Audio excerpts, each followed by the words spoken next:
Maqaa Abbaa, Ilmaa, Hafuura Qulqulluu, Waaqa tokkoon. Amiin.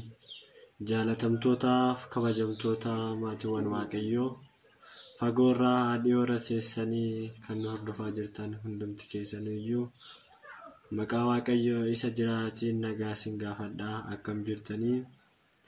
Akkamii sa'aatii kana geessanii? Waaqayyoon Gooftaa keenya Yesuus Kiristoos akka baay'ina badii keenyaa, cubbuu keenyaa, hammeenya keenyaa osoo hin ilaallee sa'aatii kana yeroo kanaan akka geenyu kan nu gargaare, kan nu tiksee maqaan uuma keenya Sillaaseedhaaf galannee fi ulfinni isaaf haa ta'u. Maqaa isaa waamanii biraa hin haftuuti, gargaarsa isheetiin kan nurraa adda hin baane haadha Waaqayyoo kan taate, nuufis haadhummaa ishee fannoo jalatti kan nuuf kenname maqaan haadha keenya qulqulleettii Dubroo Maaramiitis kan kabajamee fi kan ulfaatee nuuf haasawwatu. Maqaa isaanii waamanii biraa hin hafaniiti, gargaarsa isaaniitiin kan nurraa hin baane ergamoota toloota Waaqayyoo akkuma Waaqayyo isaan eebbisetti, akkuma Waaqayyo kennaa isaaniif kennetti maqaan hundumti isaaniitiyyuu kabajnii fi ulfinni haala jiraniitti bakka jiranitti isaaniif haa ta'u. Amiin. Jaalatamtoota maatiiwwan Waaqayyoo, har'a kanan isinii qabadhee dhiyaadhee barumsa gabaabduu takka, isheenis kutaa muraasan kan jirudha. Isas akka nu hordoftan maqaa Waaqayyootiin isin gaafanna isiniin jechuu barbaada. Kanarraa kan hafe sa'aatii kana arguu barbaadanii, sa'aatii kana gahuu barbaadanii kan nurraa hafan obboloota keenya baay'ee isaanii kaan dhibamanii siree isaanii irratti, kaan yakkaan hidhamanii, dabaan hidhamanii mana hidhaatti kan rakkachaa jiran hundumsaanii Waaqayyo rakkina dhiphina isaanii keessaa isaan haa baasu. Waaqayyo abbaan keenya, abbaan jaalalaa gidduu keenyatti argamee icciitii macaafa qulqulluu nuuf ibsee jecha isaa kana immoo firee 30, 60, 100 buusnee dhaaltu mootummaa Waaqayyoo weeddistuu maqaa isaa akka taanu Waaqayyo abbaa keenya nu haa gargaaru. Har'i guyyaa isa jalqabaati, garuu guyyaa isa jalqabaa kanatti barumsa gabaabduu takka isin qabannee dhiyaanneera. Hundumti keessanuu akka nu hordoftan maqaa Waaqayyootiin isin gaafanna. Hundumti keessaniyyuu dhaggeeffadhaa. Kutaa muraasadhaan kan taru kutaan itti aanuuf kutaa hafuun jira waan ta'eef har'a kutaa tokkoffaa wajjin ilaallaa. Innis namni maaliif amantaa isaa jijjiira kan jedhu barreeffama gara FB'dhaan barreeffamaa ture. Namoonni baay'een gara sagaleetti deebisaa jettanii waan gaafachaa turtaniif saniif har'a fedha Waaqayyoo, ayyaana Waaqayyoo ta'e wajjin ilaalla isiniin jedha. Namni amantaa isaa maaf jijjiira kan jedhu akka madureetti fudhannee kan wajjin ilaallu. Isa dura garuu namni amantaa ganu caalaa nama hin amanne wayya, nama amantaa ganu caalaa nama hin amanne wayya jedhee qulqulluun Phaawulos ergaa isaa ilma isaa hafuura kan ta'e gara Xiimotewos tokkoffaa boqonnaa 5:8 irratti akka madureetti fudhannee wajjin ilaalla jechuudha. Jecha kana kan dubbate qulqullicha Phaawulosidha. Qulqullichi Phaawulos baroota dheeraadhaa fi warroota Kiristoosiin hordofanii warroota haari'achaa ture, warroota maqaa Kiristoos dhaatu qofa warroota haari'achaa yookiin balleessaa turedha. Phaawulos, qulqullicha Phaawulos jechuun nama akkasii ture. Dura qulqullicha Phaawulos osoo hin jedhamin tura Saa'ol jedhamee nama beekamu. Namni kun nama baay'ee kiristaanota warra Kiristoosiin hordofan, warra dubaraa fi dhiira ta'e hundumayyuu namoota balleessaa turedha, namoota ajjeesaa turedha Phaawulos jechuudha. Saa'ol duraan seenaa isaa baay'ee seenaa nama kiristaana jedhameen hari'aa ture. Garuu Waaqayyoon guyyaa qaba waan ta'eef gizee inni gara Yerusaalem magaalaa Damaasqootti hayyama kiristaanota ajjeesuudhaaf baasuudhaaf fudhachuudhaaf gizee deemutti Waaqayyoon itti mul'ate. Ifti guddaan naannoo isaatti ta'ee Saa'ol, Saa'ol maaliif na ari'atta jedhee gizee gaafatutti innis akkas jedhee deebiseef, eenyu ati kanan si ari'achaa jiru kuni sin beekne eenyu jedhee gizee gaafatutti innis guyyaa 3 ifa guddaa waan argeef, ifti guddaa naannoo isaatti waan bu'ee tureef ijji isaa arguu hin dandeenye gizee achi ka'uttis. Saniin boodatti garuu Gooftaan keenya Yesuus Kiristoos namicha naannoo sanitti argamu yookiin bartuu naannoo sanitti argamu Anaaniyaa nama jedhamu isaan dhaqiitoo akkanatti mana Yihuudaa kan jiru isatti inni taajilaa kottaa isa filadheera dhaqiitoo harka kee mataa isaatiirra kaa'e iji isaatti ni banamaa fi jedhee yoo dubbatu bartichis akkas jedhee deebisee fi yaa gooftaa inni kiristaanota hari'ata inni kiristaanota ni reeba akkamittan jecha kana dubbadha maal jedheen itti haasa'a namoota baay'ee warroota maqaa kee dhaatu qofa ajjeesa jira jedhee gizeetti dubbatutti Waaqayyoon garuu seena namaa ni jijjiira. Seena nama jijjiiruudhaaf aangoon kan isaatidha. Baay'een keenya har'a namatti cubbuu harka qabna. Abalu cubbamaadha jennee quba itti qabna ta'a. Garuu Waaqayyoon gooftaa keenya Yesuus Kiristoos seena nama cubbamaa jijjiiruu danda'a.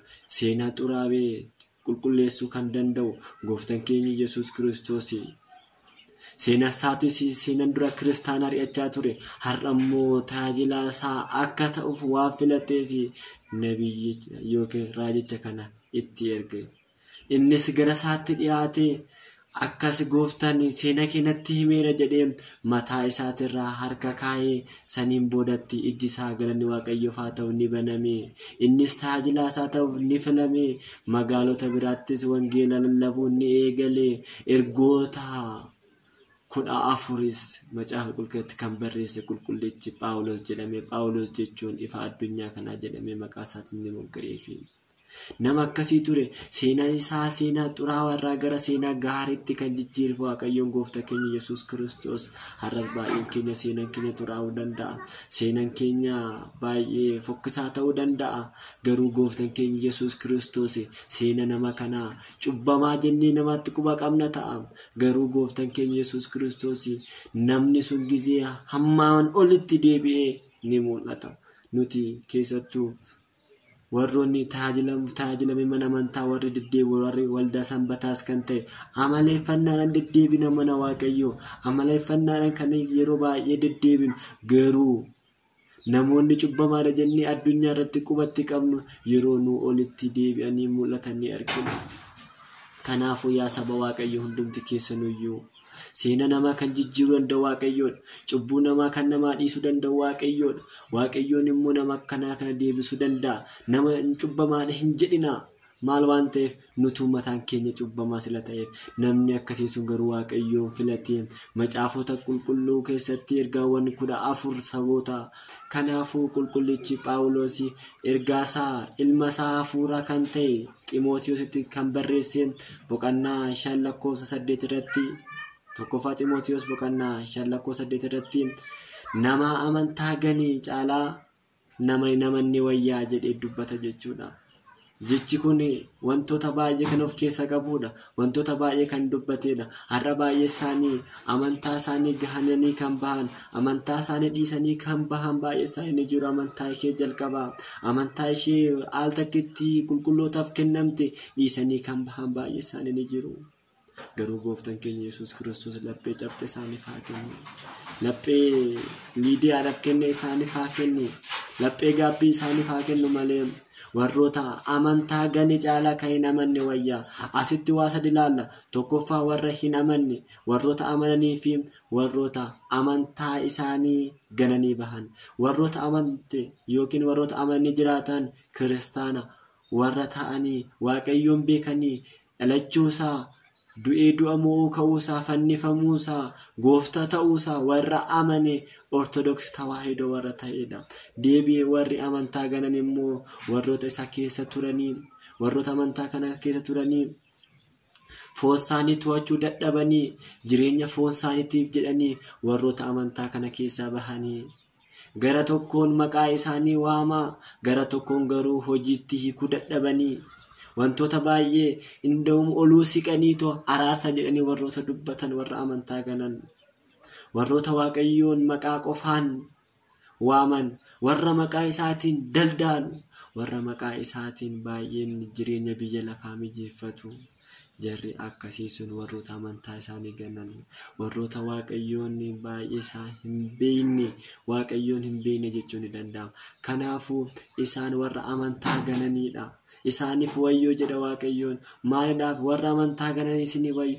Kanaafuu warri amantaa gani caalaa warra hin amanne wayya. Warri hin amanne immoo warri durumaayyuu mucummaa Waaqayyoo Yesuus Kiristoos hinumaayyuu hin beekne warra ilma Waaqayyoo ta'uu hinumaa hin fudhanne warra gooftaa keenya Yesuus Kiristoosiin isumaayyuu beekee isaa sanidha warri hin amanne azaabota warra jennu sana. Isaan sun warroota akkasii ta'anii gizee jiranitti warroota sanirra kan amantaa isaanii ganitti cimaa isaaniif wayyoo isaanitti hammaataa jedhee kan dubbateef jechuudha. Kanaafuu gooftaan keenya Iyesuus Kiristoos warroota amantaa ganan warroota hin amanne hundumasaa akka amantaa qulqulleetti al takkitti qulqullootaaf kennamtanatti akka Waaqayyoon hunduma isaaniiyyuu isaan haa gargaaru. Laphee cabde hunduma isaaniitiif haa kennu. Kanaafuu waa sanatti gadi ilaalla. Warra amanii warra Ortodoksii Tawaahidoo yoo ta'u, warri amantaa gane warroota maqaa isaatiin daldalaa jiruu fi warroota maqaa isaatiin waamanii yeroo muraasan booda maqaa isaa keessaa bahanii kaaniyyuu jireenya foonitti gaggeeffatan warra amantaa gane yookiin warra amantaa ganee bahee kaan immoo mucummummaa isaatiyyuu argate warroonni bahen baay'ee isaanii jiru. Kaleen wajjin faarfachaa turanii, kaleen wajjin maqaa isaa ol kaa'aa turanii, qiddaaseen wajjin as qaddasee turanii, har'a immoo addaraasha keessatti awwaara waliin dhawu baay'ee isaanii jiru. Isaan sunis isaaniif wayyoo warra amantaa gane isaaniif wayyoo jedha Waaqayyoon jechuudha. Kanaafuu guyyaa tokko adda ba'uunsaa hin hafu. Sila kana ta'eef warro hin amanne immoo warroota azaabotaa warra jedhaman yookiin warroota waa'ee Waaqayyoo hinumaayyuu hin beekne isaan warroota hin amanne. Kanaafuu warri inni amantaa isaa ganan caalaa kan hin amanne wayyaa kan jedhe qulqullichi Phaawulos jechuudha. Kanaafuu namni amantaa Ortodoksii Tawaahidoo keessa taa'e maaliif amantaa isaa jijjiira? Amantaa isaa kana maaliif geeddara kan jedhu qabxiilee muraasa wajjin laala. Har'a tokkicha wajjin laala Waaqayyoon yoo nu gargaare. Innis namni amantaa isaa kan gargaaru amantaan akkanumattuyyuu daandii Waaqayyoodhaan walitti nu fidduudha. Daandii Waaqayyoon walitti nu geessituudha. Karaa Waaqayyoon walitti nu fiddee jireenya bara baraatti nu ceesisuudha amantaan jechuudha. Kanaafuu amantaan kunis immoo amantaa al takkitti qulqullootaaf kenname jedha ergaa Yihuudaan jechuudha. Yihuudaan kanaafuu al takkitti qulqullootaaf kan kennamtedha. Takkas immoo qulqullichi raajichi Ermiyaas akkas jedhee ture. Boqonnaa 6:16 irratti karaarra dhaabbadhaa, karaa kam akka taate yaafadhaa, isheerra deddeebi'aa, boqonnaa ni argattu lubbuu keessaniif nuun jedha. Kanaafuu boqonnaa lubbuu argachuudhaaf amantaan karaa takkitti seera deemuun dirqamaadha. Yoo isheerra deemne kan boqonnaa lubbuu argan, yoo isheerra deddeebine karaa sun immoo garuu dhiphoodha. Akka kaanii bal'aa miti. Addunyaan garuu bal'aadha. Addunyaan baay'ee bal'aa waan ta'eef karaan itti nama geessitu daandii Waaqayyoo kan taate amantaa yeroo baay'ee daandiidhaan abboonni keenya ni kaa'u. Kanaafuu abbaan keenya qulqullichi raajichi Ermiyaasis kan dubbate karaa kan jedhu amantaadha. Amantaan jalqabaa kana akka taate yaafadhaa, isheerra deddeebi'aa kan nuun jedheef jechuudha. Kanaafuu namoonni amantaa kana kan daandii Waaqayyoo walitti fidu kana maaliif gananii bahanii rakkoon mahaadha?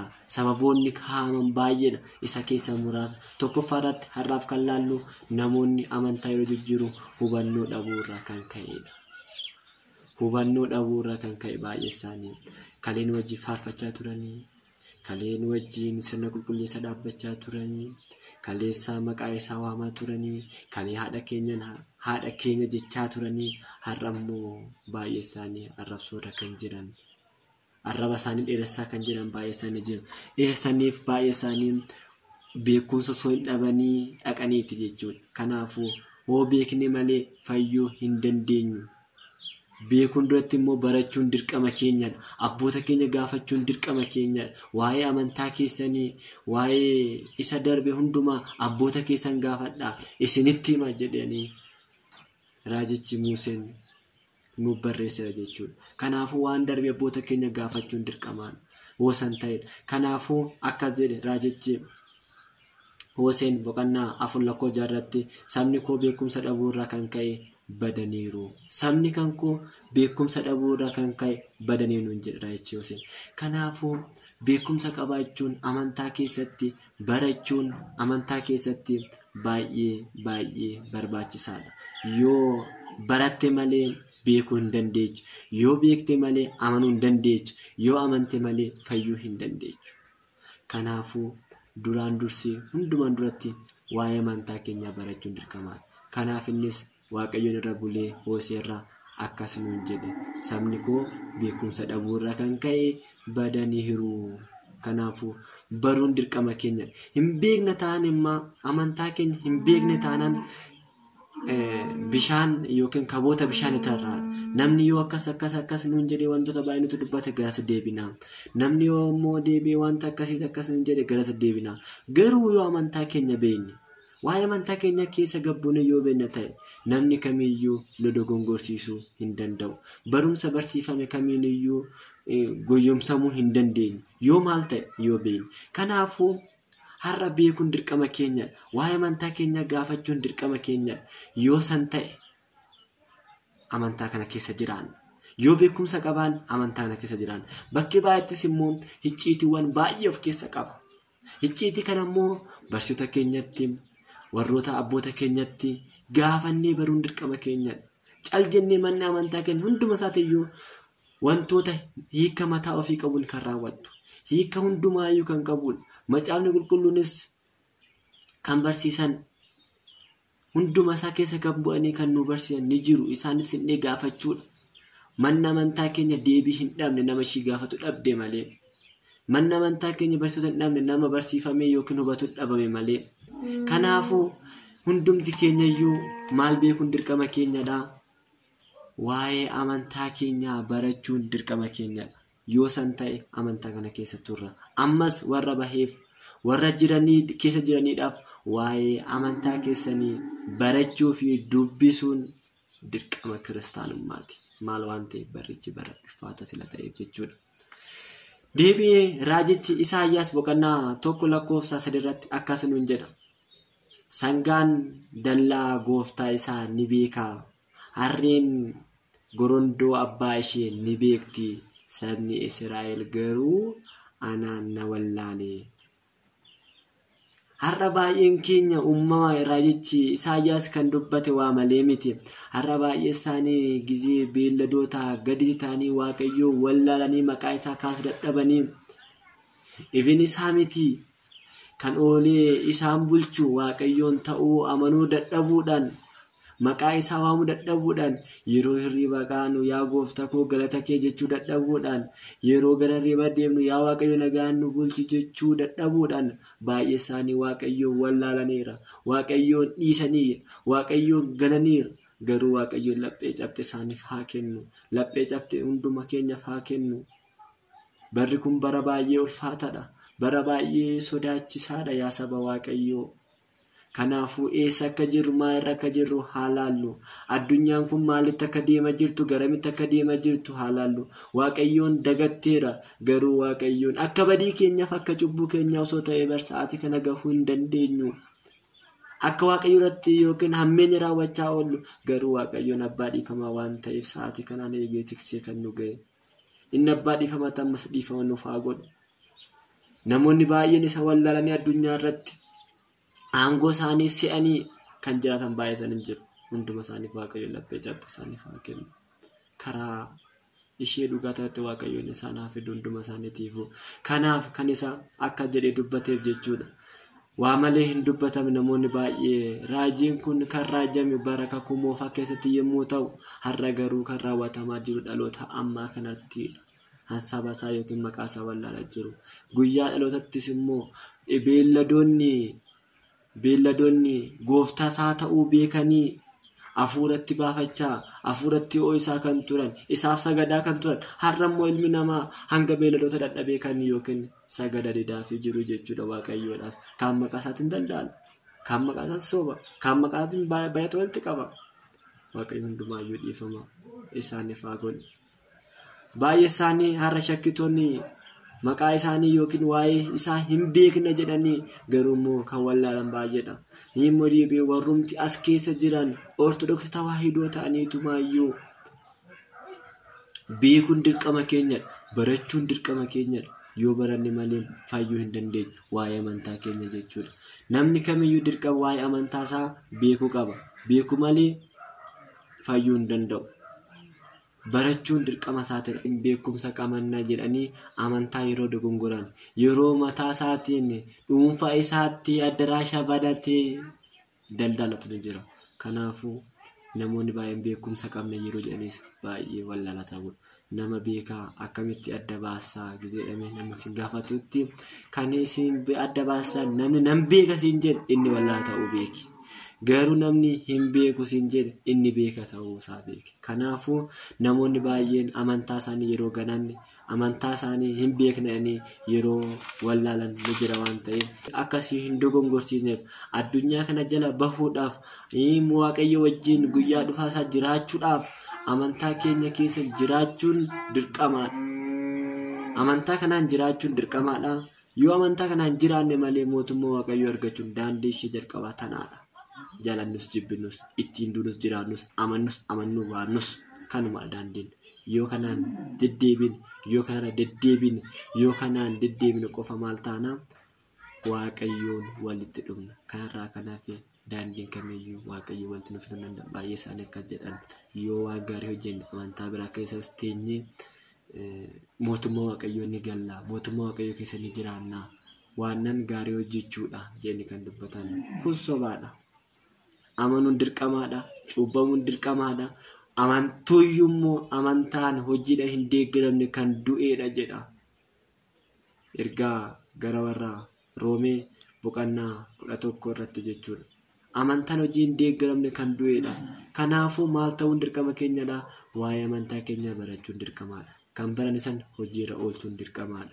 Kanaafuu amantaa kan jijjiiru baay'ee isaanii beekumsa dhabuurraa kan ka'anidha. Kanaaf amantaa isaanii jijjiiranii kan argaman baay'een keenya barachuun kan baranne kan ammoo deebinee namoota hin baranneef qooduun yoo san ta'e waa'ee amantaa keenya wal qabannee mootummaa Waaqayyootti galla. Kana sila ta'eef hundumti keessaniyyuu ana gayyoonatti nu hordoftan har'aaf kasinii qabannee dhiyaannee beekumsa dhabuurraa amantaa kan jijjiiran baay'ee isaanii ni jiru. Isaaniif garuu hanga cilfaadhaan galaarraa fudhattan maankadhaan deemee qoodiif jedha abboonni keenya. Kanaafuu isa har'aa dhageenye kan duras dhageenye kan baranne kan dubbisne hundumaayyuu abboota keenya ilmaawwan keenya hundumaafiyyuu qooduun dirqama keenyadha. Hunduma keenya akka nu gargaaru Waaqayyoon abbaan keenya hunduma keenya nu wajjin haa ta'u. Kanaafuu guyyaa har'aatiif nu gaha kanuma irratti guyyaa itti aanuu fi kutaa biraatiin walitti deebinaa. Hanga kutaa sanii walitti deebinu Waaqayyoon ija nagaa walitti nu deebisu kan baranne firee 30 60 100 buusnee dhaaltu mootummaa isaa weeddisuu maqaa isaa akka ta'an Waaqayyoon nu gargaaru. Inni guddaan dhaga'uu qofa osoo hin taane hojiitti hiikuudha waan ta'eef kanaafuu warroon as keessa jirtan hundumti keessaniyyuu hordofa akkasiin hin jenne maqaa Waaqayyoon gaafanne kutaa lammeessottis guyyaa muraasa keessatti itti fufaa maaliif jijjiiranii namoonni kan jedhu jechuudha. Guyyaa itti aanu itti walitti deebinaa kana gayyoonatti nu gaggeesse maqaan Waaqa keenyaa gooftaa keenya Yesuus Kiristoos maqaa isaan gatoo kolfaatee haa ta'u. Galanni fannoo isaatiif haadha isaa dubaroo maarameetiif ergamoota wareegamtoota isaatiif galanni fulfinni isaaniif haa ta'u. Nagaan tura hundumti keessaniyyuu. Waaqayyoon gooftaa keenya Yesuus Kiristoos akka baay'ina badii keenya cubbuu keenya hammeenya keenya osoo hin laalleen sa'aatii